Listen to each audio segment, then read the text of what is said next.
Hello everyone, welcome back to the session. I am Sudeshna, Assistant Professor from CSC Department. In this session, I would like to continue the topic of process concept from operating system course. So in this session, you will be knowing what is a process control block and what is context switching. So first, let's start with process control block. So we have seen in the previous video that process is nothing but a program which is under execution, and process is an active entity. Now if you want to know some information of a particular process, then you can find it in its own control block called as process control block. In short, we call it as PCB. Now, if you have 5 processes in your system, then all the 5 processes will store their related information in their own process control blocks. Now, let's see what is there in the process control block. So, process control block will store the information in this way, like process state, process number, program counter, registers, memory limits, and list of open files, and so on. Now let's see what are all these fields in detail. The first one is a process state. So in the previous video we have seen that a process may be in any of the 5 states like new, ready, running, waiting and terminated. Now if your process is in ready state, then the first field will store the state as ready. Next is process number. So from a set of processes, if you have to identify a particular process, it is possible with a unique number. So every process is assigned a unique number, and that number we call it as a process number. The second field will store the unique number of that particular process. Next is program counter. Program counter is a register which will store the address of next instruction to be executed in the process. So it will tell you what is the next instruction to execute. Next is registers. Every process to execute successfully, it needs some set of registers like accumulators, stack pointers and so on. So this register field will store all the registers which are assigned to that particular process. Next is memory limits.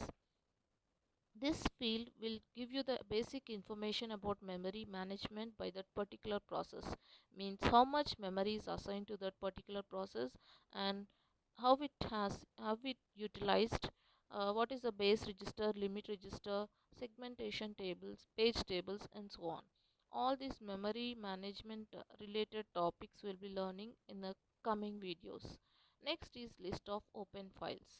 For a process to execute successfully, it needs some set of files. So what are the files assigned to that particular process are listed in this particular field. In addition to this, it will also store CPU scheduling information. So it basically shows how the CPU is assigned to this particular process based on its priority or based on its some other parameters. So we'll be seeing what is CPU scheduling also in detail in the next video. Next is accounting information. So accounting information, as the name suggests, it will keep track of some accounts, like how much time the CPU is being utilized by this process, how much memory it utilized, how much it wasted and so on. Next is IO status information. Like we have seen earlier, every process to execute successfully, it needs some input and output devices. So this field will keep track of all the IO devices which are allocated to that particular process. So these are these are the fields of process control block. Now next we'll be seeing what is the context switching. Context switching is also known as process switch or task switch. It is switching of CPU from process to another process. Now let's see why it is switching. Imagine that you have 3 processes and 3 processes should run successfully. To execute these 3 processes, actually you need some amount of memory and you need a CPU. Now there is only one CPU and 3 processes are waiting for execution. Now to whom the CPU is given means is based on some strategy, the CPU is given to all the 3 processes one after the other. Now imagine that the CPU is given to the first process. Now it has executed successfully with that CPU. Then it will release the CPU and it will give to the second process. Now second process will execute with the CPU to some extent.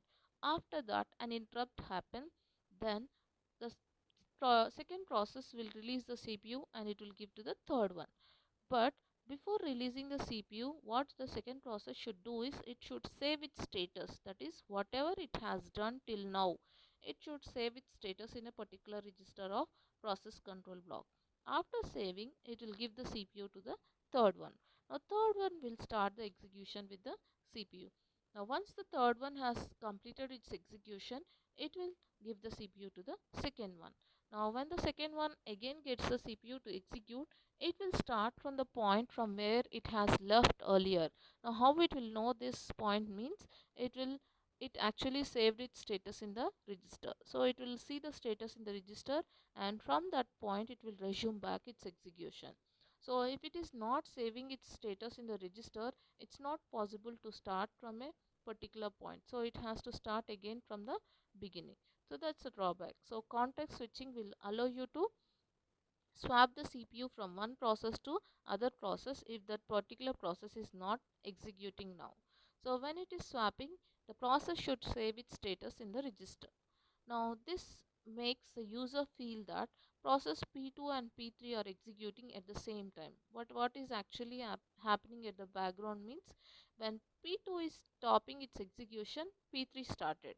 So when P3 has stopped, P2 is starting. So this swapping is not actually visible to the user. So this makes the user feel that multitasking is done at the background. Now let's see um, how it is done with the diagram. Now just observe this diagram, all of you. There are two processes like P0 and P1. Now P0 was executing to some extent. After that an interrupt happened. Immediately after the interrupt happens, the P0 will save its status into a register of process control block, that is PCB0.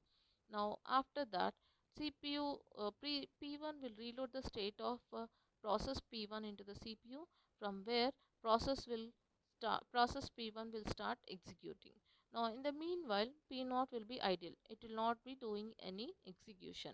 When P1 is executing, again in between P1 has an interrupt in between. Now interrupt happens when interrupt happens, the process P1 will save its status into the register of a process control block. Now after saving it, the CPU is given to the P0, that is P0 process. So this CPU will start executing the P0 process. In the meanwhile P1 will be idle. So here the CPU was swapping between P0 and P1. So this is called as context switching. Now let's see what are the advantages and disadvantages of this one. So advantages are as we have seen earlier, by this we can do multiple tasks, that is multitasking is achieved. So we can execute multiple processes one after the other immediately without waiting for the particular process till it completes its interrupt. Next is disadvantages. Let's see what is the disadvantage. Now in this uh, context switching, actually the CPU will be busy most of the times in context switching only if there are large number of processes. So the CPU will be wasting the time in context switching instead of spending the time in execution. So this makes context switching not a good option for processes. So he see here the disadvantage is CPU utilization will decrease because CPU will be idle most of the time during process switching. So this is about context switching. So in this video I hope you people understood what is a process control block and what is context switching. Thank you all.